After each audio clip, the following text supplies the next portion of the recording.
My dear students, welcome back to my channel. आज हम आपको इस वीडियो में कक्षा 10 चित्रकला मॉडल पेपर के बारे में चर्चा करेंगे, जो आपके बोर्ड एग्जाम के लिए काफ़ी महत्वपूर्ण साबित होगा।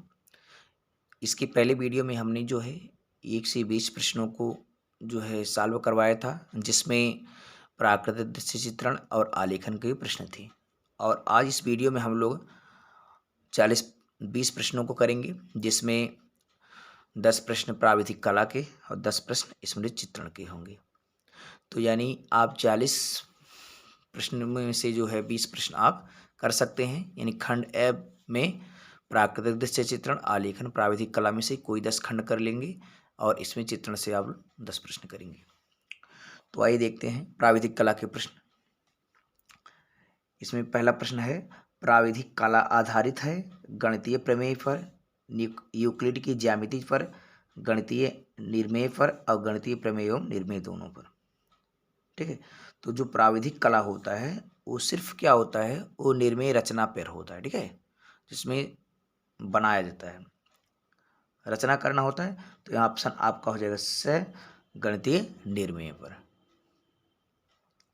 अगला है, वृत्त की दो बाह्य स्पर्शियां परस्पर प्रतिच्छेद करती हैं। वृत्त के अंदर, वृत्त के बाहर प्रतिच्छेद नहीं करती। वृत्त के अंदर आप लोग पढ़े होंगे स्पर्श रेखा। जब स्पर्श रेखा हम लोग खींचते हैं, मान लीजिए, तो स्पर्श रेखा क्या होता है, यहाँ पर, यहाँ से अगर कोई हम लोग स्पर्श रेखा खींचे बाहर बिंदु से, तो वृत्त को जो है केवल एक बिंदु पर प्रतिच्छेद कर रही है। और जब प्रतिच्छेद करती है स्पर्श रेखा, तो वो वृत्त के बाहर होता है, अंदर प्रतिच्छेद नहीं करती हैं। ठीक है। तो जो स्पर्शियां होती हैं स्पर्श रेखा, वो वृत्त को बाहर प्रतिच्छेद करती हैं। ठीक है, वृत्त के बाहर, देखिए अब बाहर से होते हुआ जा रहा है, तो ऑप्शन हो जाएगा ब, वृत्त के बाहर। अगला है, एक त्रिभुज की रचना करने के लिए कितने अंगों की आवश्यकता होती है? केवल 2 भाग, 3 भाग, 4 अंग, 6 अंग। आप जानते हैं कि जब एक त्रिभुज बनाते हैं तो उसमें कितने भाग होते हैं? 3 भाग होते हैं, 1 2 3। तो यहाँ से आंसर हो जाएगा ब, 3 अंग। अगला है, प्राविधिक कला में निम्न में से किस कोण की रचना संभव नहीं है? प्राविधिक कला में आप लोग जो है पटरी प्रकार से कोण बनाते हैं, तो कौन सी कोण जो है बनाना संभव नहीं है? तो 45 डिग्री बहुत आसानी से बन जाता है, 30 डिग्री भी बन जाता है, 75 डिग्री, लेकिन 22 डिग्री नहीं बन जाएगा। 22.5 होता तो चल जाता, तो यानी 22 डिग्री का बनाना संभव नहीं है। अगला है, किसी त्रिभुज में अधिकतम कोण कितने न्यून कोण हो सकते हैं?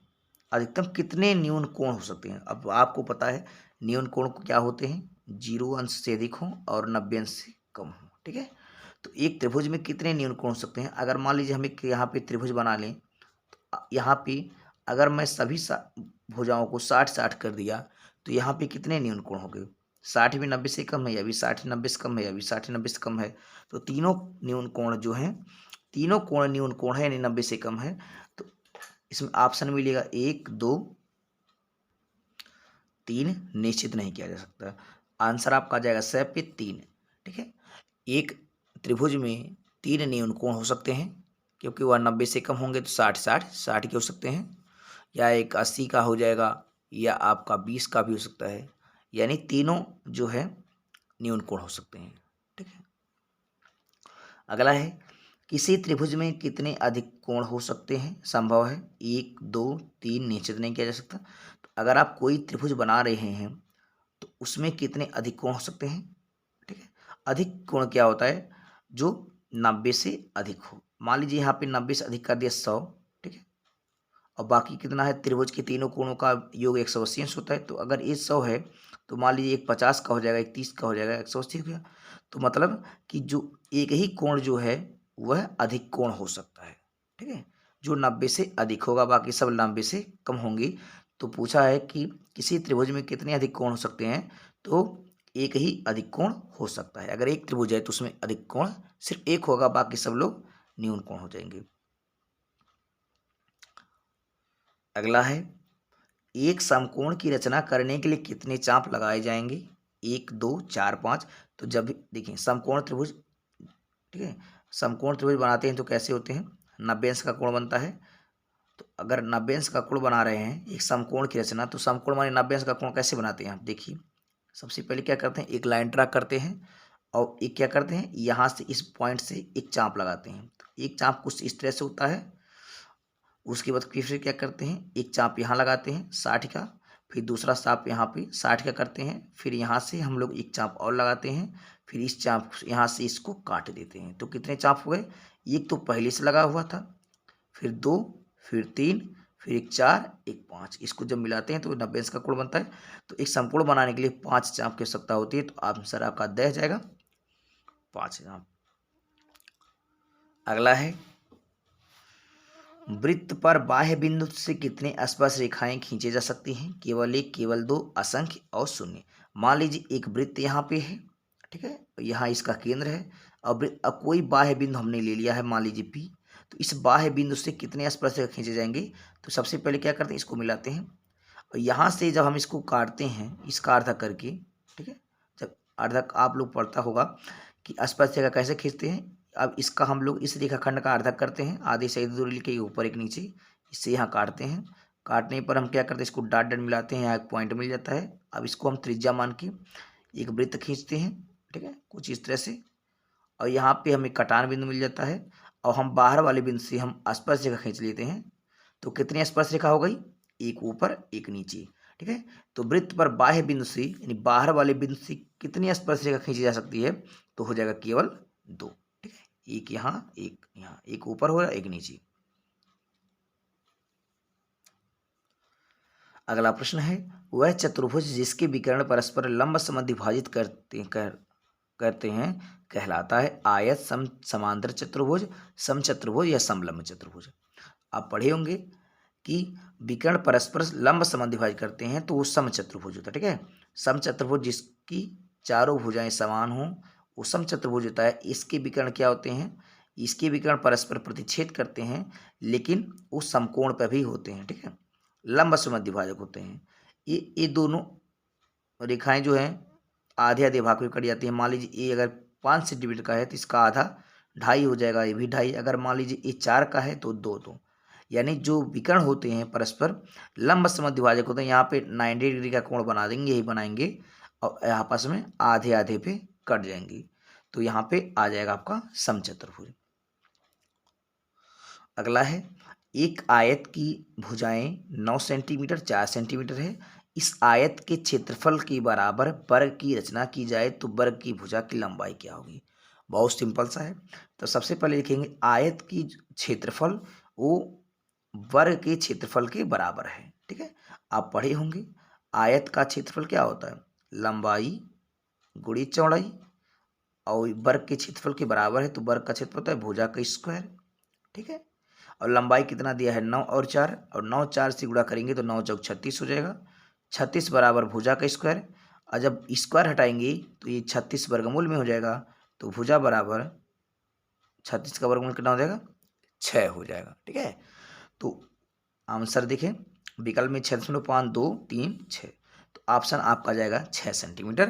देखेंगे एक आयत की भुजा दी है, इसका क्षेत्रफल, तो क्षेत्रफल निकालेंगे तो आयत का क्षेत्रफल तो लंबाई गुणी चौड़ाई 9 गुणी 4, इसका क्षेत्रफल आयत का 36 होगा। तो फिर क्या रहे, वर्ग की रचना की जाए तो वर्ग की भुजा क्या होगी। तो अगर हम इसके वर्ग के बराबर कर दें तो वर्ग का क्षेत्रफल तो भुजा का स्क्वायर, तो 36 भुजा का स्क्वायर हो जाएगा। तो भुजा का स्क्वायर स्क्वायर हटेगा तो स्क्वायर रूट हो जाएगा। तो 36 का वर्गमूल 6, तो उसकी भुजा हो जाएगी 6, ठीक है।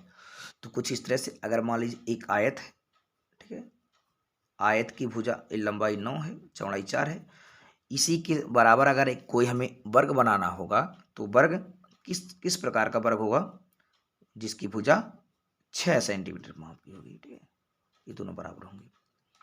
इस तरह से जो है आपकी 10 प्राविधिक कला के प्रश्न कंप्लीट हुए।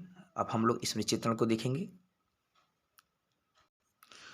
यहाँ हम लोग इसमें चित्रण को करेंगे। यहाँ भी 10 प्रश्न हैं। एक खंड आपका अनिवार्य होता है, आप जो है पहले खंड से तीनों में से कोई एक खंड कर सकते हैं, आलेखन या प्राविधिक कला या ज्यामिति में से, इसमें चित्रण में से, सॉरी प्राकृतिक चित्रण में से। लेकिन यहाँ पे इसमें चित्रण का एक ही खंड होता है, इसको आपको करना अनिवार्य है। आगे देखेंगे चित्रण को प्रभावी बनाने में किसका योगदान होता है, ठीक है। जब आप चित्रण को प्रभावी बनाएंगे तो इसका योगदान होगा छाया का, प्रकाश का, पेंसिल का या सभी का। तो आंसर जाएगा डी, ये सभी का, क्योंकि आप जब चित्र बनाएंगे तो छाया, प्रकाश, पेंसिल सबका विशेष योगदान होता है। अगर पेंसिल आपका बढ़िया नहीं है तो ना तो छाया बन पाएगा ना तो प्रकाश। अगला है, चित्र को बनाने में किस सामग्रियों का उपयोग किया जाता है? ड्राइंग बोर्ड, कागज, मुलायम रबड़, पेंसिल, ये सभी। तो सबकी आवश्यकता होती है, तो ऑप्शन नंबर डी। ज़्यादातर केसों में ये सभी वाला चीज़ें सही माना जाता है। आगे देखेंगे, मानव मस्तिष्क में आसपास की वस्तुओं को की संरचना का सुरक्षित रहना क्या कहलाता है? स्मृति, स्मृति चित्रण, स्मृति भंडारण, स्मरण। ठीक है, आंसर जाएगा सेपी, स्मृति भंडारण। यानी मानव मस्तिष्क में जो आसपास की वस्तुओं की संरचना, जो बनावट होती है, उसका सुरक्षित रखना स्मृति भंडारण कहलाता है। अगला है, किसी अनुभूतित वस्तुओं का चित्रण करना सामान्यतः क्या कहलाता है? स्मृति चित्रण, मानव चित्रण, प्राकृतिक चित्रण, दृश्य चित्रण। आंसर जाएगा आपका ए में, स्मृति चित्रण। यानी कोई हम लोग कल्पना करते हैं अपने दिमाग में और उसका जब हम लोग बनाते हैं तो उस चित्रण को हम लोग स्मृति चित्रण कहते हैं, जो हमारी मेमोरी पर आधारित होता है। अगला है, नेत्र दशा के अंतर्गत दूर की वस्तुएं आगे कैसे नजर आती हैं? छोटी, बड़ी, बराबर, बहुत ही बड़ी। आप लोग जब किसी चीज को दूर की वस्तु देखते हैं तो दूर की वस्तु क्या दिखता है? छोटी दिखता है। लेकिन जब पास की वस्तु देखते हैं तो पास की वस्तु बड़ी दिखता है। लेकिन आपसे पूछा है दूर की वस्तु, दूर की वस्तु हो गई छोटी। पास पूछता तो आप बड़ी बताते हैं।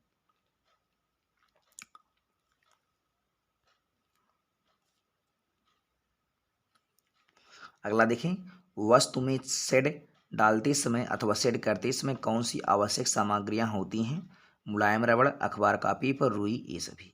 तो आंसर जाएगा डी, ये सभी। क्योंकि जब आप शेड करते हैं तो मुलायम रबड़ की आवश्यकता होती है, क्योंकि कहीं भी डार्क होता है उसको हल्का करना होता है।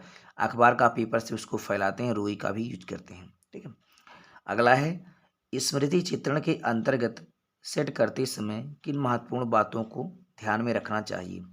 हाथ के नीचे कपड़ा रखना चाहिए, गहरी पेंसिल सेट करना, पेंसिल को हल्के हाथों से घुमाना, उपरोक्त सभी।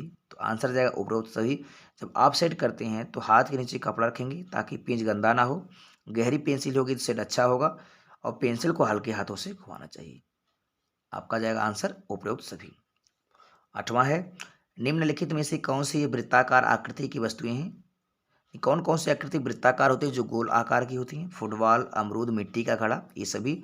आंसर जाएगा ये सभी, क्योंकि सभी चीजें जो है गोल होता है। ठीक है, फुटबॉल बनाते हैं तब भी गोल होता है, अमरूद भी गोल आकार होता है, मिट्टी का घड़ा भी। अगला है, स्मृति चित्रण में छाया को दिखाने के लिए किस रेखा का प्रयोग किया जाता है? लाल रेखा, सफेद रेखा, मोटी रेखा, बड़ी रेखा। तो जब भी छाया को दिखाना होगा तो मोटी रेखा का यूज करते हैं। ठीक है, स्मृति चित्रण विधि के अनुसार वस्तुओं का आकार मुख्यतः होता है आयताकार, बेलनाकार, वृत्ताकार, ये सभी। आंसर जाएगा ये सभी, क्योंकि स्मृति चित्रण में आयताकार यानी किताब भी आयताकार होती है, बेलनाकार में आपका गिलास जो है सिलेंडर हो जाएगा, वृत्ताकार फुटबॉल। तो स्मृति चित्रण के अंतर्गत ये सभी प्रकार की वस्तुएं देखने को मिलती हैं। आई होप ये वीडियो आपको समझ में आया होगा। अगर ये वीडियो आपको समझ में आए तो उसको लाइक, शेयर, कमेंट करें और कमेंट के माध्यम से बताएं कि आपको ये वीडियो कैसा लगा। अगर आप लोग इसकी पहले वाला पार्ट नहीं देखे हैं तो उसको जाके ज़रूर देख लें प्लेलिस्ट में, और आपकी बोर्ड एग्जाम के लिए काफ़ी हेल्पफुल होगा। इसी कड़ी के अनुसार जो है हम वीडियो को समाप्त करते हैं। तब तक के लिए take care, thank you, good bye.